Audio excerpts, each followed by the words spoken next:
नमस्कार। वीडियो की संख्या में देखते हैं टुडे करंट अफेयर्स यानी एक करंट अफेयर्स का एक महत्वपूर्ण अंक है जो आगामी सभी प्रतियोगी परीक्षाओं के दृष्टिकोण से महत्वपूर्ण होगा, जिसमें सम्मिलित है UPPSC, SPSC, UPSC, UP triple SC आदि परीक्षाओं के लिए यह अंक अति महत्वपूर्ण होगा। तो इसमें सबसे पहला जो करंट अफेयर्स देखते हैं वो यह है 2550 यानी 250वें भगवान महावीर निर्वाण महोत्सव।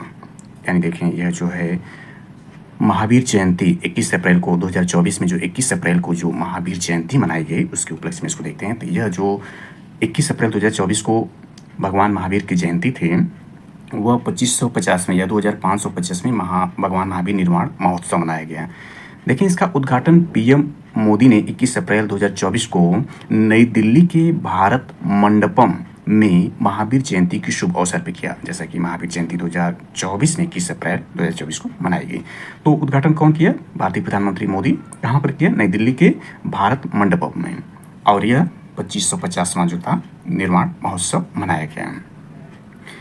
इसमें कुछ और जानकारी ऐड करते हैं तो महावीर जिन्हें वर्धमान के नाम से भी जाना जाता है, वो जैन धर्म के 24वें तीर्थंकर थे। यानी इनके बचपन का नाम वर्धमान था और ये जैन धर्म के 24वें तीर्थंकर थे और अंतिम तीर्थंकर भी थे। इसके बाद तीर्थंकर नहीं हुए। तो कुछ और जानकारी को इसमें ऐड कर लेते हैं। तो जैन धर्म के संस्थापक एवं प्रथम तीर्थंकर के बारे में देखें तो ऋषभ देव थे। और ऋषभ देव जो प्रथम तीर्थंकर थे इनका प्रतीक चिन्ह सांड था। और जबकि यहाँ जो भगवान महावीर हैं यह इन 24वें तीर्थंकर थे और इनका प्रतीक चिन्ह सिंह है। और इसमें ऐतिहासिक रूप से जानकारी को नोट करते हैं तो इसमें दो जैन तीर्थंकरों जिसमें ऋषभ देव जो पहले हैं एवं अरिष्टनेमी के नामों का उल्लेख ऋग्वेद यानी भारत में जो सबसे प्राचीनतम वेद है, चारों वेदों में सबसे प्राचीन ऋग्वेद है, उसमें जो है प्रथम जैन तीर्थंकर ऋषभदेव और अरिष्टनेमी के नामों का उल्लेख मिलता है। अरिष्टनेमी को भगवान कृष्ण का निकट संबंधी भी माना जाता है। जैन धर्म के 23वें यानी महावीर जी 24वें तीर्थंकर थे। इनसे पूर्व 23वें तीर्थंकर पार्श्वनाथ थे जो काशी के इक्ष्वाकु वंशी राजा अशोकसेन के पुत्र थे। इन्होंने 30 वर्ष की अवस्था में संन्यास जीवन को स्वीकारा। इनके द्वारा दी गई शिक्षा थी यानी पार्श्वनाथ द्वारा दी गई शिक्षा को देखें तो पहला था हिंसा न करना, दूसरा सदा सत्य बोलना, तीसरा चोरी न करना, चौथा संपत्ति न रखना। और महावीर स्वामी के बारे में यहाँ पर हम चर्चा कर रहे हैं। तो महावीर स्वामी जैन धर्म के 24वें एवं अंतिम तीर्थंकर हुए और इन्होंने शिक्षा में जो पार्श्वनाथ शिक्षा दी थे उसमें जो है अंतिम जो शिक्षा थी यानी एक तरह से देखें तो इनने 4 शिक्षाएं दी पार्श्वनाथ ने और अंतिम शिक्षा जो है वो अहिंसा को जोड़ा था महावीर स्वामी ने। महावीर स्वामी का जन्म देखें तो 540 ईसा पूर्व में कुंडग्राम वैशाली में हुआ था। इनके पिता सिद्धार्थ ज्ञात्री कुल के सरदार थे और माता त्रिशला लिच्छवी राजा चेटक की बहन थे। महावीर की पत्नी का नाम यशोदा एवं पुत्री का नाम अनुज्या प्रियदर्शी था। महावीर के बचपन का नाम वर्धमान था। यहाँ हमने देखा है वर्धमान के नाम जाना था। इनके बचपन के नाम था। 30 वर्ष की उम्र माता की मृत्यु के पश्चात अपने बड़े भाई नंदीवर्धन से अनुमति लेकर सन्यास जीवन को स्वीकारा था। 12 वर्षों की कठिन तपस्या के बाद महावीर को जृंबिक के समीप रिजुपालका नदी के तट पर साल वृक्ष के नीचे तपस्या करते हुए संपूर्ण ज्ञान का बोध हुआ। इसी समय से महावीर जिन मीन्स विजेता, अहरे, पूज्य और निग्रंथ बंधनहीन कहलाए। महावीर ने अपना उपदेश प्राकृतिक अर्धमगधी भाषा में दिया। महावीर के अनुयायियों को मूलतः निग्रंथ कहा जाता है। महावीर के प्रथम अनुयायी उनके दामाद प्रियदर्शी के पति चमाली बने। प्रथम जैन बिछुड़े नरेश दधिवाहन की पुत्री चंपा थी। महावीर ने अपने शिष्यों के 11 ग्रंथों में विभाजित किया था। और इसमें देखें तो जैन संगीतियाँ भी इनके समय में हुई थी। यानी जैन संगीतियों को देख लेते हैं तो प्रथम जैन संगीति जो थी 300 ईसा पूर्व पाटलिपुत्र में की गई थी और इनके अध्यक्ष स्थूलभद्र थे। और द्वितीय जो जैन संगीति थी 6ठी शताब्दी ईसा पूर्व बल्लभी गुजरात में और इसके जो अध्यक्ष क्षमा शरण बनाए गए थे। जैन धर्म में त्रिरत्न को देखते हैं तो इसमें त्रिरत्न 3 है, सम्यक दर्शन, सम्यक ज्ञान और सम्यक आचरण था। और इसमें कुछ और जानकारी वेट करते हैं बहुत बड़ा हो जाएगा। 72 वर्ष की आयु में महावीर की मृत्यु या निर्वाण 468 ईसा पूर्व, जन्म को देखा हमने कि 540 ईसा पूर्व में और इनकी मृत्यु 468 ईसा पूर्व में बिहार राज्य की पावापुरी यानी जो वर्तमान में राजगीर है में हो गई थी। मल्ल राजा सृष्टिपाल के राज प्रसाद में महावीर स्वामी को निर्वाण प्राप्त हुआ था। यहाँ पर एड कर लेते हैं कि बौद्ध धर्म के संस्थापक गौतम बुद्ध थे। इन्हें एशिया का ज्योतिपुंज लाइट ऑफ एशिया कहा जाता है। और गौतम बुद्ध का जन्म 563 ईसा पूर्व में कपिलवस्तु के लुम्बिनी नामक स्थान पर हुआ था। लुम्बिनी जो वर्तमान में नेपाल में है। इनके पिता सुयोधन शाक्य वंश के मुखिया थे। तो ये जानकारी रही, अन्यथा ये ऐतिहासिक हो जाएगा। तो इसमें अब चलते हैं अगला करंट अफेयर्स को कवर करते हैं इसमें। तो अगला करंट अफेयर्स ये बनता है पूर्वी लहर अभ्यास को देखते हैं। पूर्वी लहर अभ्यास के बारे में देखते हैं। एक्सरसाइज पूर्वी लहर, ये देखिए भारतीय नौसेना द्वारा किया गया यानी इंडियन नेवी द्वारा किया गया। पूर्वी समुद्र तट जो बंगाल खाड़ी से रहता है, यानी भारत के मैप को यदि हम यहाँ बनाने का प्रयास करें तो ये जो हिस्सा है ये भारत का पश्चिमी तट है जो अरब सागर से लगा हुआ है, और पूर्वी तट जो भारत का लगा हुआ है बंगाल खाड़ी से लगा हुआ है, और ये जो दक्षिणी भाग है वो विशाल इंडियन ओशन यानी हिंद महासागर से संबंधित है, और यहाँ श्रीलंका है। तो यहाँ पर आंध्र प्रदेश देखें तो यहाँ पर यानी इसमें जो कहा गया एक्सरसाइज पूर्वी लहर भारतीय नौसेना द्वारा, इंडियन नेवी द्वारा किया गया, और इसमें इसको कवर करते हैं। तो यह है यहाँ पर आंध्र प्रदेश में जो विशाखापट्टनम है, यहाँ पर पूर्वी कमान का मुख्यालय जो है विशाखापट्टनम में है, जो आंध्र प्रदेश में यहीं पर एक्सरसाइज किया गया। तो इसको और कवर करते हुए देखते हैं। तो flag officer commanding in chief पूर्वी नौसेना कमान के नेतृत्व में यह किया गया, यानी एक्सरसाइज पूर्वी लहर किया गया। उद्देश्य क्षेत्र की समुद्री सुरक्षा चुनौतियों से निपटने के क्रम में भारतीय नौसेना की तैयारियों का मूल्यांकन करना था। कहाँ पर किया गया? विशाखापट्टनम आंध्र प्रदेश में। नोट में देखते हैं पूर्वी नौसेना कमान नेवी की तीन कमांड हैं, यानी जो नेवी है भारतीय नौसेना है उनमें पूर्वी कमान में नेवी की 3 कमांड स्तरीय संरचनाओं में से एक है, इसका मुख्यालय विशाखापट्टनम आंध्र प्रदेश में है। तो यह जानकारी महत्वपूर्ण रही। पूर्वी लहर अभ्यास और कौन किया? भारतीय नेवी या भारतीय नौसेना द्वारा किया गया। कहाँ पर किया गया? विशाखापट्टनम में, जो कि एक मुख्यालय भी है पूर्वी नेवी कमांड का। अगली महत्वपूर्ण करंट अफेयर्स को देखते हैं। तो भारतीय मिल्क नंदिनी, यानी भारतीय मिल्क नंदिनी, इसके बारे में देखते हैं कि इसमें क्या है। आगामी T20 क्रिकेट वर्ल्ड कप, आगामी T20 वर्ल्ड कप में स्कॉटलैंड व आयरलैंड, यानी आगामी T20 वर्ल्ड कप में ये देश शामिल हैं, स्कॉटलैंड व आयरलैंड, जो कि यूरोप के देश हैं, कि नेशनल क्रिकेट टीम का स्पॉन्सर घोषित किया गया। किसको? नंदिनी को, जो भारतीय मिल्क ब्रांड है। इसको देखते हैं। तो कर्नाटक मिल्क फेडरेशन, यानी KMF, ये कर्नाटक, ये मिल्क और यह फेडरेशन नंदिनी ब्रांड के डेयरी प्रोडक्ट्स के लिए प्रसिद्ध है। T20 क्रिकेट वर्ल्ड कप 2024 का आयोजन वेस्ट इंडीज एंड USA, यानी वेस्ट इंडीज और USA United state of America की सह मेजबानी में 1 से 29 जून तक आयोजित किया जाएगा। यानी T20 वर्ल्ड कप जो है, पुरुषों का T20 वर्ल्ड कप जो है 2024 व 1 से 29 जून तक आयोजित किया जाएगा। कहाँ? किसकी मेजबानी में? वेस्ट इंडीज और USA की मेजबानी में। इसमें ध्यान देना है कि इसमें जो 2 देश शामिल है यूरोप के, स्कॉटलैंड और आयरलैंड, इसके स्पॉन्सर जो घोषित किया गया वो नंदिनी ब्रांड को घोषित किया है। नंदिनी जो है भारतीय मिल्क ब्रांड है, और ये कर्नाटक मिल्क फेडरेशन के डेयरी प्रोडक्ट्स है नंदिनी ब्रांड।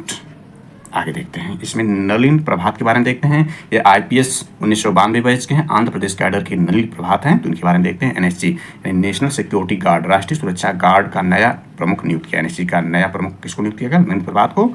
वर्तमान में CRPF में अतिरिक्त महानिदेशक के पद पर कार्यरत हैं। कौन? नलिन प्रभात, और इनको जो NSG का नया प्रमुख या चीफ बनाया गया।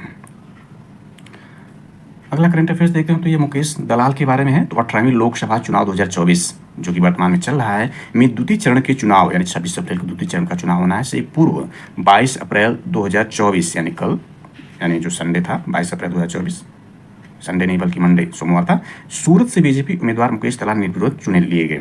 7 चरणों वाली दूसरी सबसे लंबी, यानी 7 चरणों वाली ये चुनाव प्रक्रिया है, और दूसरी सबसे लंबी चुनाव प्रक्रिया, पहली चुनाव प्रक्रिया पहला आम चुनाव था जो 1992 में शुरू हुआ था। तो चुनाव प्रक्रिया प्रथम चरण 19 अप्रैल 2024 से, अब 7वां और आखिरी चरण 1 जून 2024 को होगा। रिजल्ट 4 जून 2024 को होगा। इसमें ध्यान देना है कि 18वीं लोकसभा का जो चुनाव चला उसमें निर्विरोध चुने गए, वह सूरत से जो बीजेपी उम्मीदवार मुकेश दलाल को चुना गया। कारण क्या था? कांग्रेस के 2 उम्मीदवारों के नामांकन रद्द होने और 8 अन्य उम्मीदवारों के अपनी उम्मीदवारी वापस लेने के कारण जो इनको निर्विरोध चुना गया।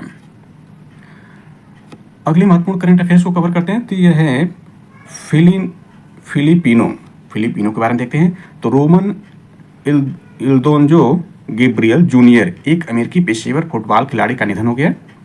83 वर्षीय गैब्रियल नेशनल फुटबॉल लीग यानी NFL में क्वार्टरबैक थे। उनका जन्म 5 अगस्त 1940 को अमेरिका में हुआ था। वह NFL में पहले फिलिपिनो अमेरिकी थे।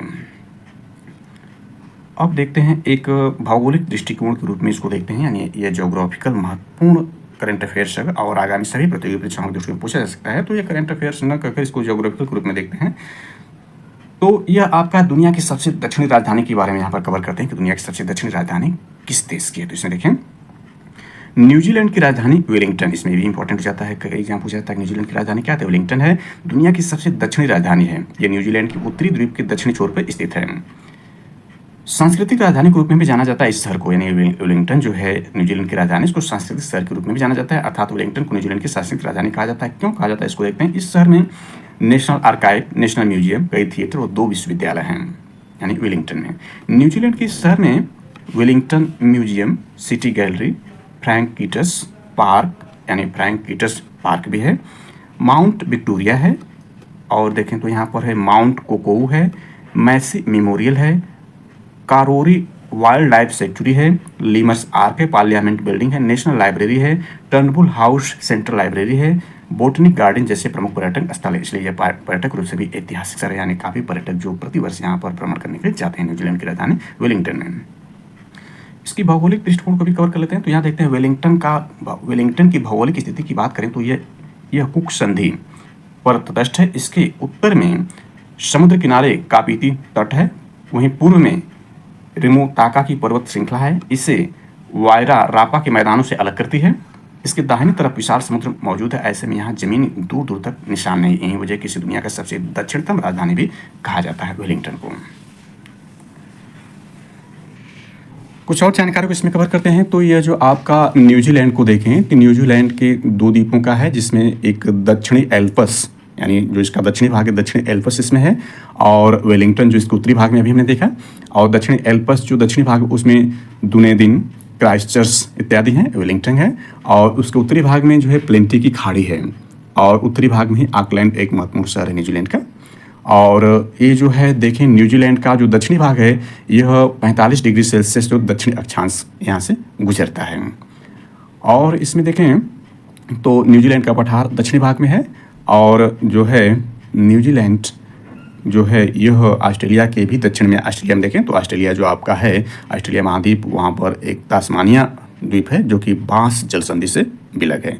तो ये तो ऑस्ट्रेलिया के बारे में, न्यूजीलैंड के बारे में हमने देखा कि न्यूजीलैंड है। और यहीं से देखें तो यह जो है वेलिंगटन से कुछ दूरी पर ही जो है वह 180 डिग्री की देशांतर अंतर्राष्ट्रीय तिथि रेखा गुजरती है, और यह जो गुजरती है अंतर्राष्ट्रीय तिथि रेखा वो देखें तो आर्कटिक सागर से, चुर्की सागर से, बेरिंग स्ट्रेट और प्रशांत महासागर से गुजरती है, और ये वेलिंगटन से और भी जो देखें तो पूर्वी भाग से गुजर रही है।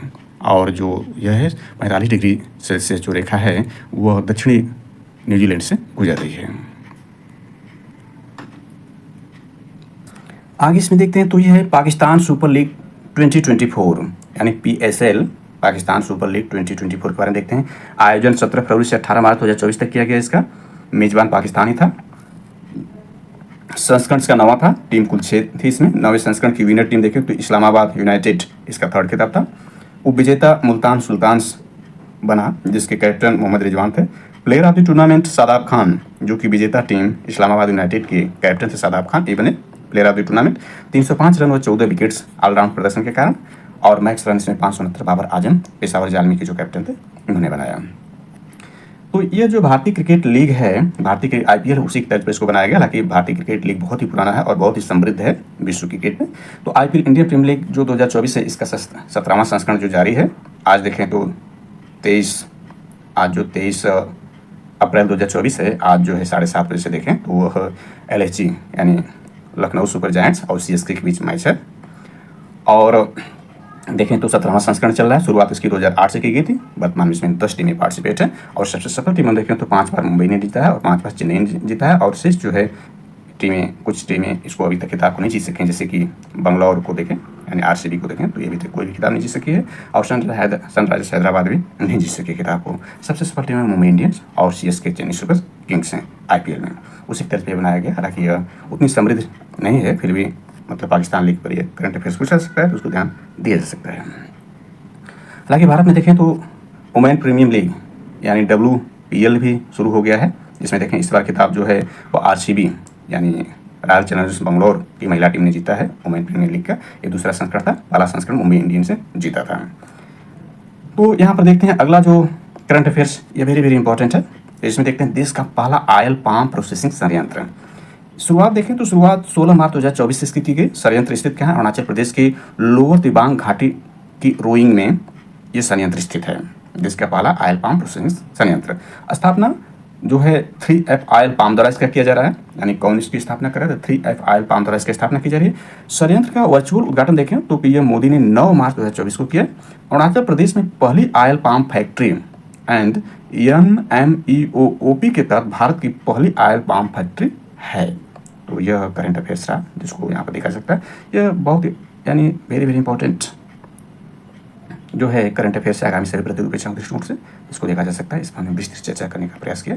तो आई होप ये यूजफुल होगा आगामी प्रतियोगी परीक्षाओं के दृष्टिकोण से। Thanks for watching this.